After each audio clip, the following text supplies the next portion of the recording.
पहले ही फलस्तीन के खिलाफ जारी जंग के बाद इजरायली हुकूमत मजम्मत का शिकार हो रही है और अब सुप्रीम कोर्ट के एक फैसले ने इजरायली हुकूमत की मुसीबतों को और बढ़ा दिया है। इजरायल के सुप्रीम कोर्ट ने वज़ीर-ए-आज़म बेंजामिन नेतन्याहू के मुतनाज़ा जुडिशल कानून के एक अहम प्रोविजन को खारिज कर दिया है। मुल्क की आला अदालत ने एक तारीखी फैसला सुनाते हुए जुडिशल तब्दीली के प्रोविजन को खारिज कर दिया है। दरअसल इससे हमास के खिलाफ जंग से पहले इजरायली समाज में पैदा हुई दरारों के फिर से खुलने का खतरा पैदा हो गया है। इजरायल में इस मुजवज़ा जुडिशल तब्दीली की वजह से महीनों तक बड़े पैमाने पर एहतजाजी मुजाहरे भी हुए थे। इससे सरकार की जुडिशल और लीगल ब्रांच के बीच आईनी बहरान पैदा होने का खतरा बढ़ा गया और इससे आर्मी का इत्तेहाद भी मुतासिर हुआ है। सुप्रीम कोर्ट के एक बयान में कहा गया है कि 15 में से 8 जजों ने कानून के खिलाफ फैसला सुनाया और कहा कि इससे एक जमहूरियत के तौर पर इजरायल की बुनियादी खुसूसियात को संगीन और शदीद नुकसान होगा।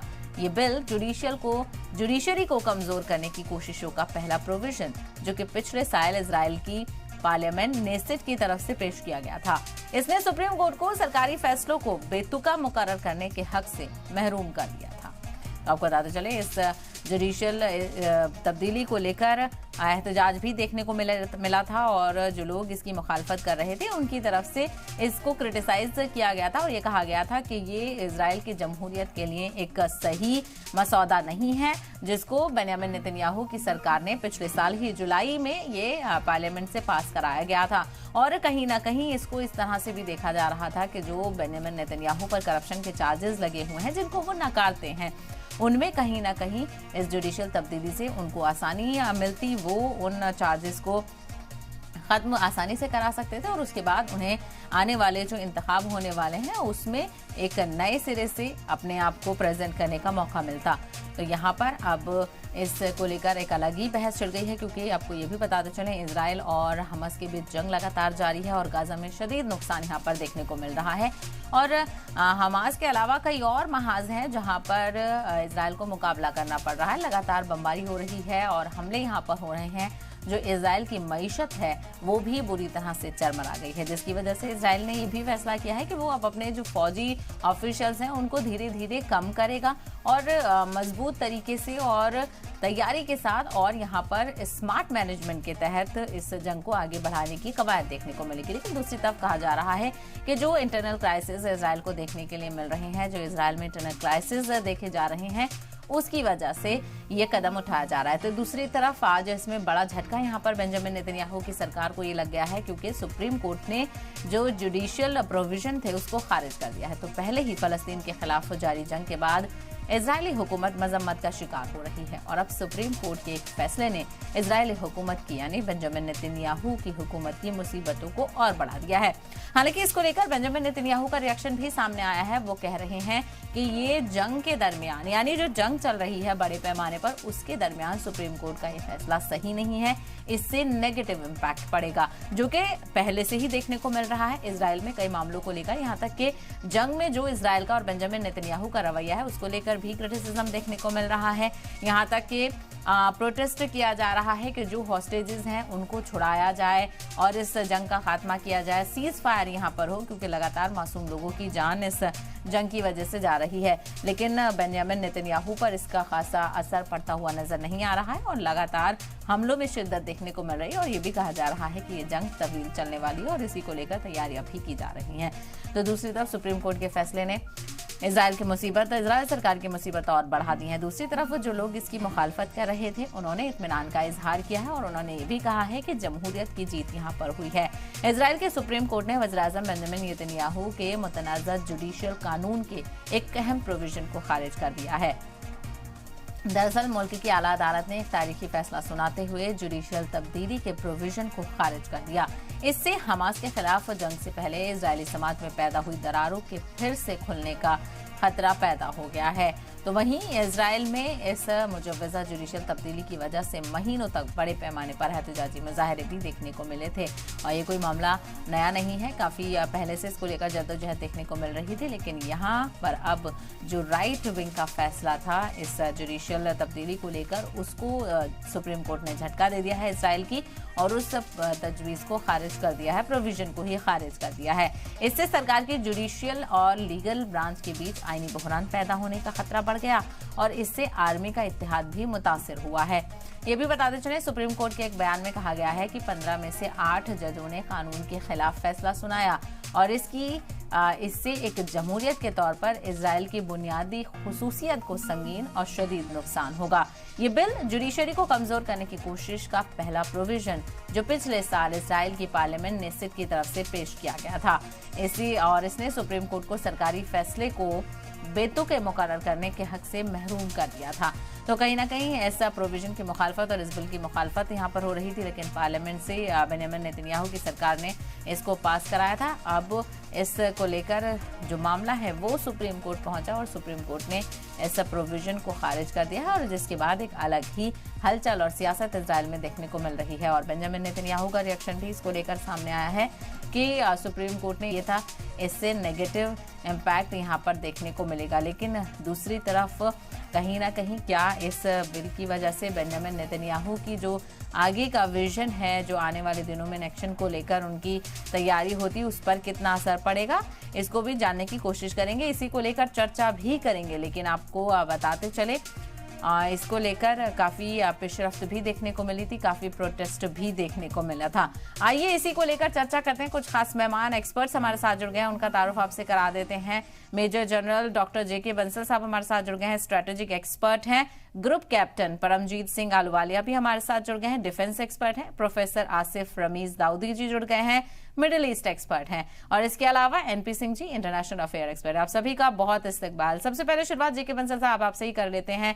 एक तरफ तो इजराइल और हमास के बीच जंग लगातार जारी है, सुप्रीम कोर्ट का जो जुडिशरी प्रोविजन को खारिज करने का फैसला है वो यहाँ पर किस तरह से देखा जाए? इसका गुड मॉर्निंग और हैप्पी न्यू ईयर, आपको नया साल मुबारक हो जी। आपको और तो ये जो है इसका असर तो पड़ेगा क्योंकि ये बहुत झटका है बेंजामिन नेतन्याहू को। लेकिन एक बात है कि वहां पे जो लड़ाई के दौरान में सब लोग इकट्ठे हो गए थे।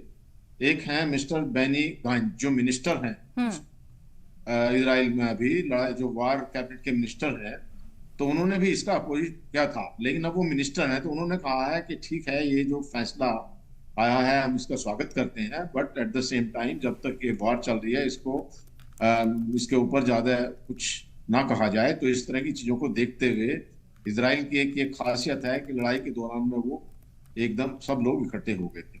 और जहां तक इस फैसले का, और जो एक साल से वहां पे काफी प्रदर्शन हो रहे हैं, तो ये भी कहा जाता है कि उससे जो है इजराइल की डिफेंस कमजोर हुई है, उसका ही फायदा उठाते हुए जो हमास ने 7 अक्टूबर को हमला किया था।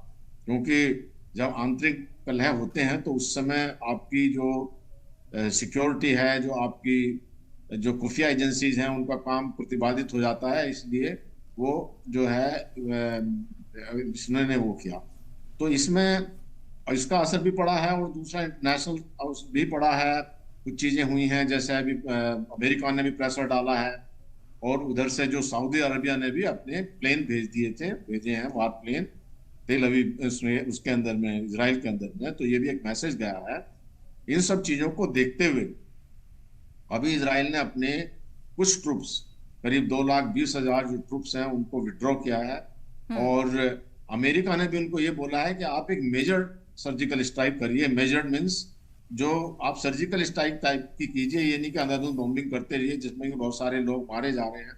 और जो इसमें अल्टीमेटली ये तो इजराइल को भी समझना चाहिए, उनकी इकोनॉमी कमजोर हो रही है। हालांकि इन्होंने कहा है कि हम अगले 1 साल तक युद्ध लड़ते रहेंगे, लेकिन युद्ध लड़ने के लिए इनको ये ठीक फैसला नहीं है। फैसला ये होना चाहिए कि जो वहाँ की आवाम है उनके ऊपर जो अभी कष्ट है, उनको जो त्रासदी है, उनको खाना नहीं मिल रहा और जो इफेक्टेड है उनका ध्यान रखना बहुत जरूरी है। और इसका सोल्यूशन जो है वो टू स्टेट थ्योरी से ही होगा।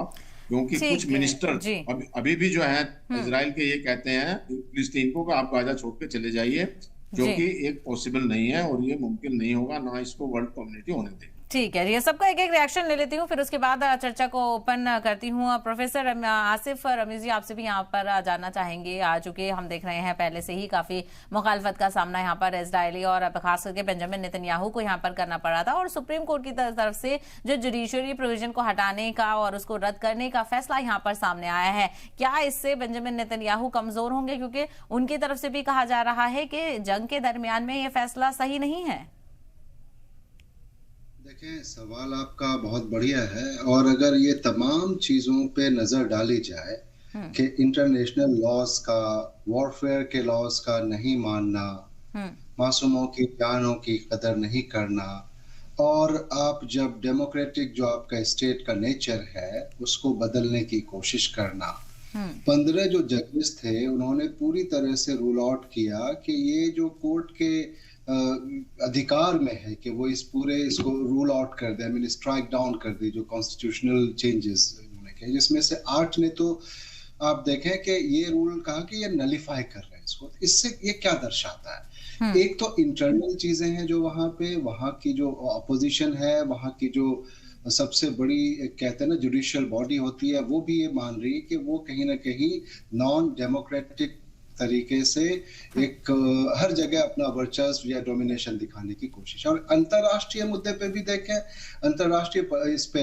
स्टेज पे अगर देखते हैं तो किस तरीके से जो गाजा के अंदर आप यूएनओ की रिपोर्ट देखें तो 85% 23 लाख 2.3 मिलियन जो गाजा में लोग थे, जिसमें ज्यादातर आप देखें कि मासूम और औरतों बच्चों की जाने गई, उसमें से लगभग 85% का डिस्प्लेसमेंट करना और किसी चीज को नहीं मानना, और अपने ही अंदर जो अभी इलेक्शंस आ रहे हैं उसमें और भी ऐसे कई झटके बेंजामिन नेतन्याहू को लगने वाले हैं, क्योंकि ये जो फैसला कोर्ट से हुआ है, ये अभी तक तो एक्सटर्नल बातें चल रही थी कि पूरी इंटरनेशनल कम्युनिटी जो है, ज्यादातर लोग जैसे अमेरिका उनका सबसे क्लोज अलाई है, तो उनके साथ वो चल रहे हैं और अपना एक अटैकिंग जो मोड में लेके कि हमें चाहे मासूम बच्चों की जान जाए, औरतों की जान जाए, कुछ फर्क नहीं पड़ता। लेकिन अब जब ये इंटरनल मैटर आया है जिसमें आप देखें कि वहां के कोर्ट ने इस चीज को रिजेक्ट किया है, तो ये इससे बड़ा झटका कुछ नहीं होता, और कहीं ना कहीं ये उन चीजों को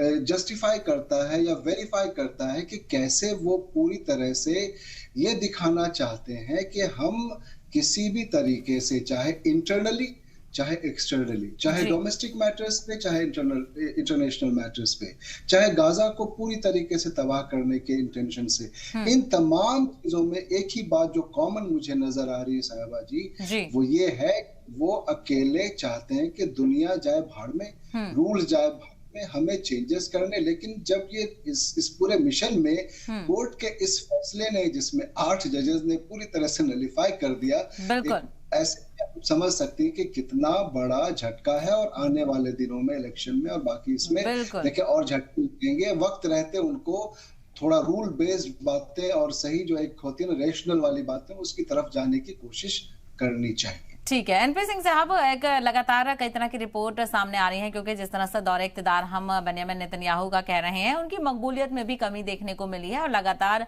क्योंकि जंग को लेकर भी काफी क्रिटिसिज्म फेस कर रहे हैं, और दूसरी तरफ ये जो फैसला था वो राइट विंग सरकार का था और क्रिटिसिज्म काफी देखने को मिला, प्रोटेस्ट भी किए गए। अब यहाँ पर इसको कहा जा रहा है कि डेमोक्रेसी की जीत हुई है, तो क्या यहाँ से अब बेंजामिन नेतन्याहू के डिक्लाइन की शुरुआत हो रही है? क्योंकि जिस चीज की शुरुआत उन्होंने की अपने दौरे इक़्तिदार से, वो आवाम को नहीं पसंद आई और डेमोक्रेसी के खिलाफ इसको बताया गया। जी,